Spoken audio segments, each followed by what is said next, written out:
Welcome back to Big Mouth and welcome to another edition of the dceu Daily. Remember, you can tag me and follow me on Twitter at Movies TV Mad. Now, as you could tell from my demeanour yesterday while I read to you on this channel the exclusive, shocking interview between Zack Snyder and Vanity Fair, that I was very emotional because Zack Snyder is a very emotional business to me. And many of his fans out there, many of you who follow me on different variable social media platforms, including this one. Now, a portion of that article went away from Zack personally and spoke about us, the fans, where many journalists called us toxic. I clearly feel that the journalists who wrote the article felt we're toxic as well. Shall I tell you why movie media and access movie media, bloggers and pundits think we're toxic? Because we're passionate, and they're not. You see, they're not passionate about film. They don't have an inner knowledge about film. They don't have an interest about film. Talking about film to them is just a job. That's it. Oh, I see them on Twitter saying, oh, I love movies. I miss movie theatres and things like that. But it's all bullshit. So if you are not passionate about anything in life, you don't understand where passion comes from. Now, I understand that some of us out there cross the line, and I don't think those people are bad people. They just don't have practice about discourse and how you can disagree, but still not be a toxic person. Now, I've seen people with blue ticks be horribly toxic about Zack and us, the fans. But you know why they're doing it? They want us to be toxic so they can say, you see, you're toxic, you're a toxic fan. At the end of the day, it's not worth biting. But also there's another reason why they're acting like this. They are bitter. They lost the argument. They were coming out and speaking for the studio and saying there's no Snyder Cut. It doesn't exist. It doesn't exist. Zack Snyder isn't part of the process anymore. They got it wrong or they were lying. It doesn't matter. They were on the wrong side of the argument. They are on the wrong side of history. One of the things that I'm very proud of, and I'm sure many of you Zack Snyder fans are very proud of as well, is that you are on the right side of history in the sense and in terms of supporting Zack Snyder, a man who lost his daughter, a man who was driven off a project unfairly because he had a unique vision, because he is a visionary. That should never be the case. You should not lose your job because you are a visionary. But anyway, that's where we are. We did win the argument. Zack won the argument, and a lot of them are bitter. So he's a nice bloke who's a brilliant visionary artist, so they can't really keep on attacking his art because it's kind of mundane and boring now. But they can play the victim. That's what they're doing, playing the victims. Well, you're toxic. You said this to me. But what did you say? I'd say that to the journalist who was part of this article yesterday, who said, oh, I don't have any trouble with Birds of Prey fans or Shazam fans. That's because you don't attack the movie, love. It's because you attack Zack Snyder and you're venomous. It's because you were being venomous about Joker because you didn't like the fact that Todd Phillips was portraying a man suffering with mental health, and you felt he was making excuses for men who behaved badly. And that's not what he was doing. Because basically, the film that you supported, Birds of Prey, was a bad movie, which was heavily interfered with by the studio because they had no choice after Margot Robbie's and Kathy Yan's direction and vision, using the terms vision loosely. And this is why you didn't have any problems with Birds of Prey fans, because you kissed up to that movie, even though you know it's a bad movie. But women like that and people like that are very politically motivated. You must understand that. And I know a lot of people went after her on Twitter, and I did comment because I knew her name was tagged, so I made it clear she knows what I think of her in no uncertain terms, and I wasn't toxic. I just said, people like her want you to buy it. People like her do not love films, don't have a knowledge of films, and are politically motivated. I wanted her to know that. So I wasn't toxic. I just gave my opinion, and that's fine because she's come at us, the fans, right? And she was pretending she can't wait to see Zack Snyder's vision. Really? Really? I don't believe you. You don't have a love of film, but it's okay. Don't tag her. Do not tag her. Leave her be. That's her opinion. She's entitled to it.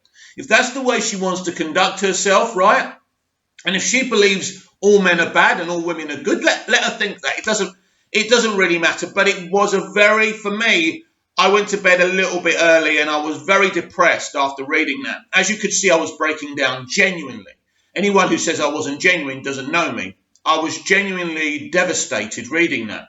I thought it was a glorious article, and I'll celebrate Zack Snyder and Deb. And by the way, whatever we say about him, Toby Emmerich and John Berg, credit to John Berg for coming out, unlike Jeff Johns, who refused to say anything on the article. You know, I don't know what John Berg's role was with driving Zack out, but the point being, John came out and spoke very eloquently.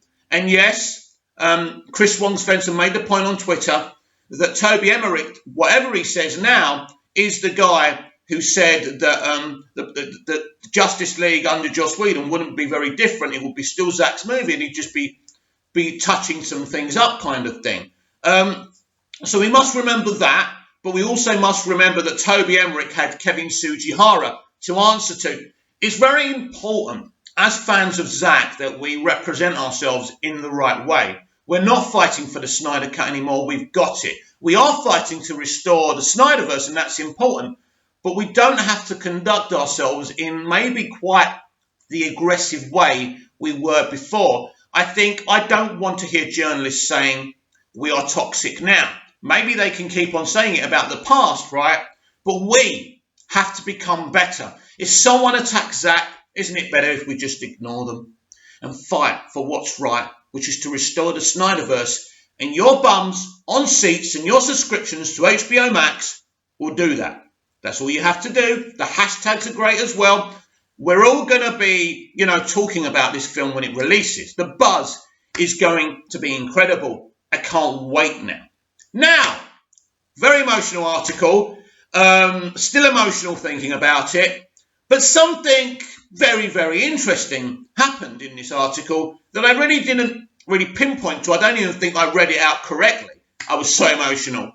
But at the end of Zack Snyder's Justice League, there's going to be a superhero cameo.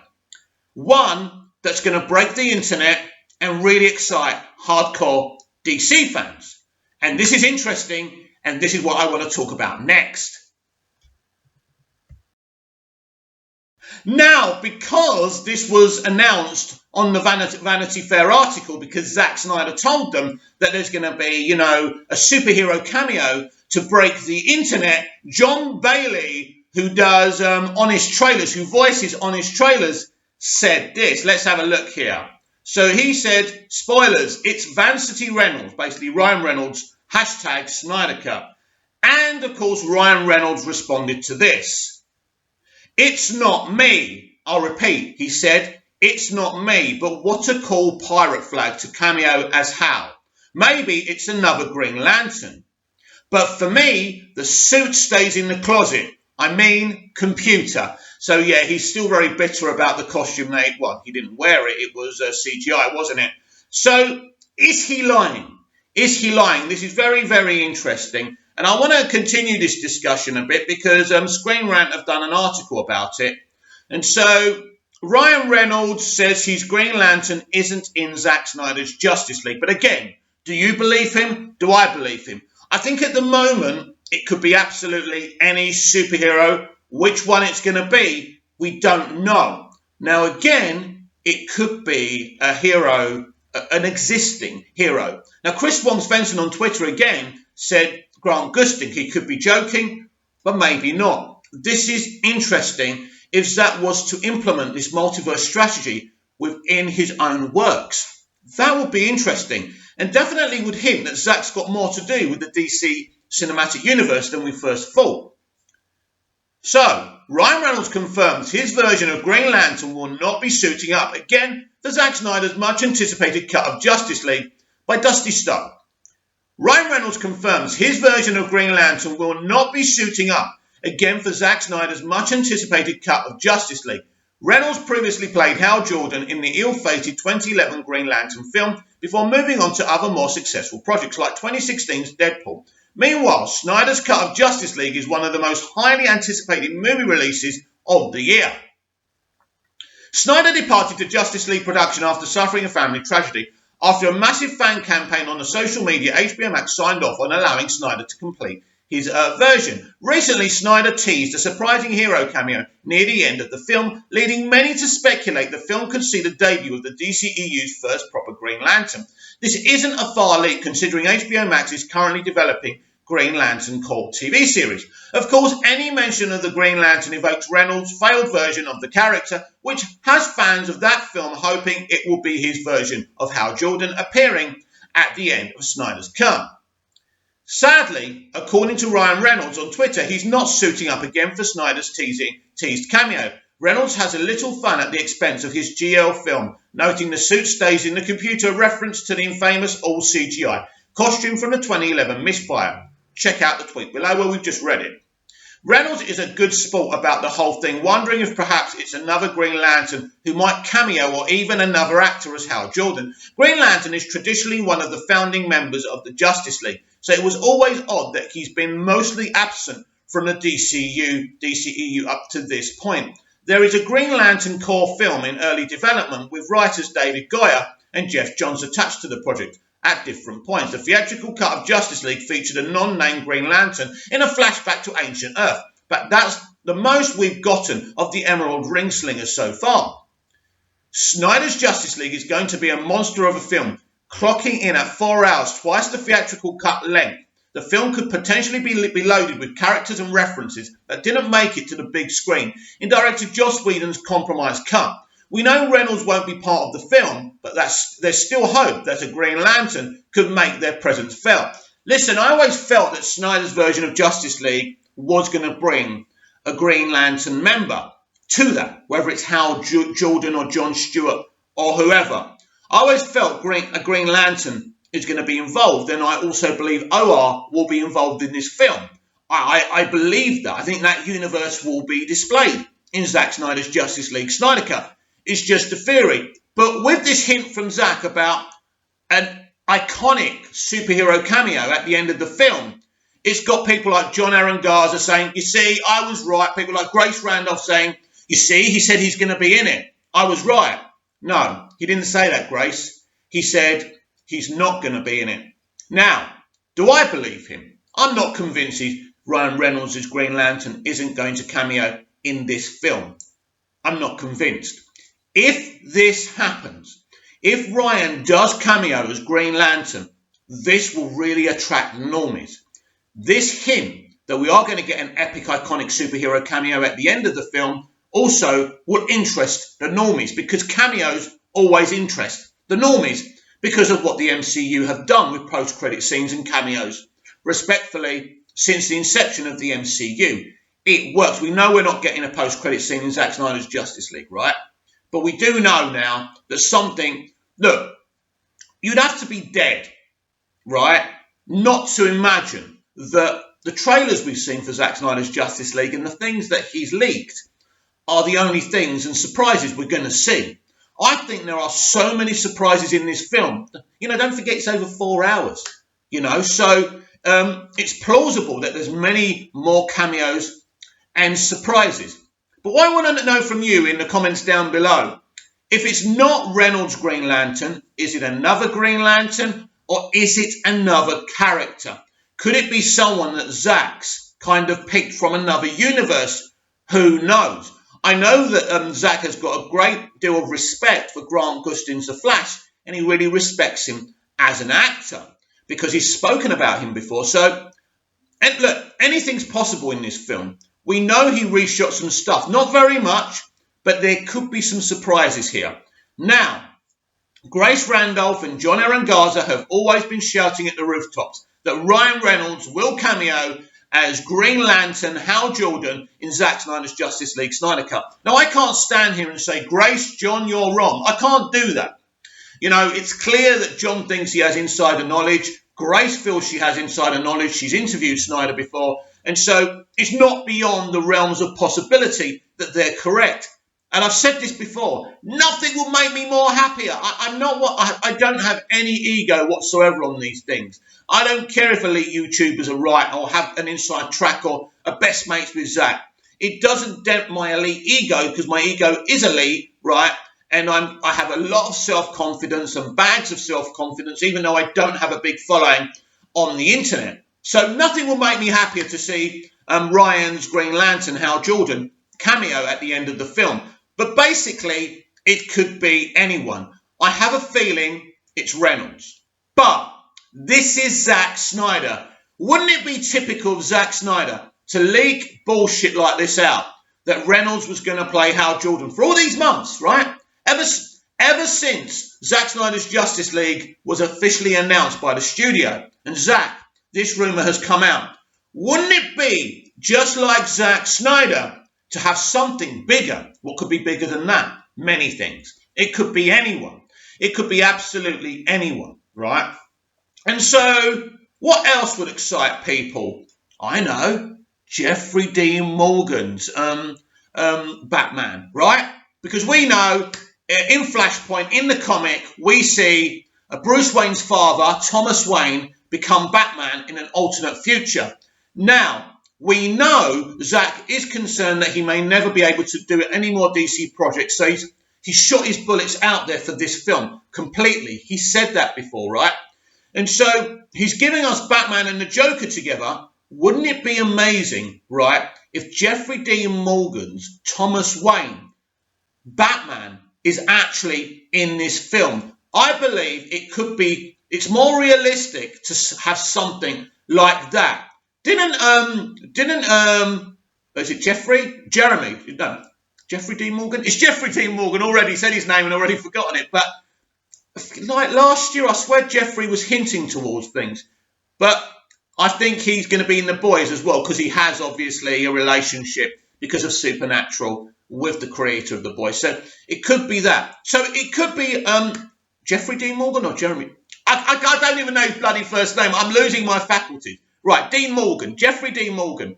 It could be him. That's one of my picks and my predictions for this big iconic superhero cameo that's apparently going to break the internet and blow our minds, according to Zack Snyder. So it could be him. Now, we know we're getting Deathstroke in this film already. So, again, that's another cameo we're going to get. So there's going to be lots more surprises in this film. I believe Zack's so clever and so smart, and he's shot so many bullets for this film, that there's so many surprises, that there's so many things that's going to blow our minds. I can't wait to see this film. I can't wait to talk about this film. I can't wait to react to this film. I think, as I've said in the past, I think my first viewing of Zack Snyder's Justice League Snyder Cut will be totally self-contained. I will not be talking on the internet at the same time. I will have total radio silence because I want to take it in. Because as soon as I've seen something, I forget about it, how good it is. So I need to concentrate because I want to do a proper review for you, all you guys. Of course, you're all going to see it anyway. But you're going to want to see, hopefully, my point of view towards it. But look, very, very exciting. And the cameo could be absolutely anyone. So apart from Ryan Reynolds, as I've already said, if my pick for the surprise would be Jeffrey Dean Morgan's Thomas Wayne as Batman. It's just, I think, something Zack would want to do because he probably feels he may not have an opportunity to do more DC projects. I don't think that's correct. I think he will be back. It won't be straight away. He's got a lot to do with his Army of the Dead kind of franchise. I think until he's got all that sorted and people working for him, being able to look after that for him while he comes back to DC, I think we may have a 2 or 3 year wait until we get more, but I do expect announcements to come a few months after Zack Snyder's Justice League Snyder Cut. Well, it's not just Zack Snyder that's got a massive DC movie this year. James Gunn has The Suicide Squad, and DC Direct's Savannah Sanders has a bit of a scoop. Let's have a look. James Gunn teases another DC project after The Suicide Squad and Peacemaker.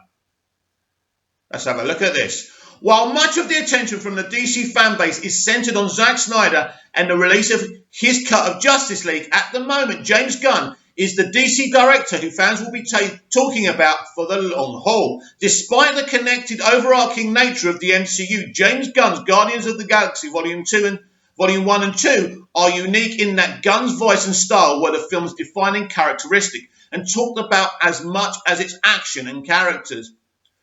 This is why Gunn was picked up by Warner Brothers for the Suicide Squad reboot after he was fired from Disney. And it's one of the reasons why Disney rehired the director for Guardians of the Galaxy Volume 3.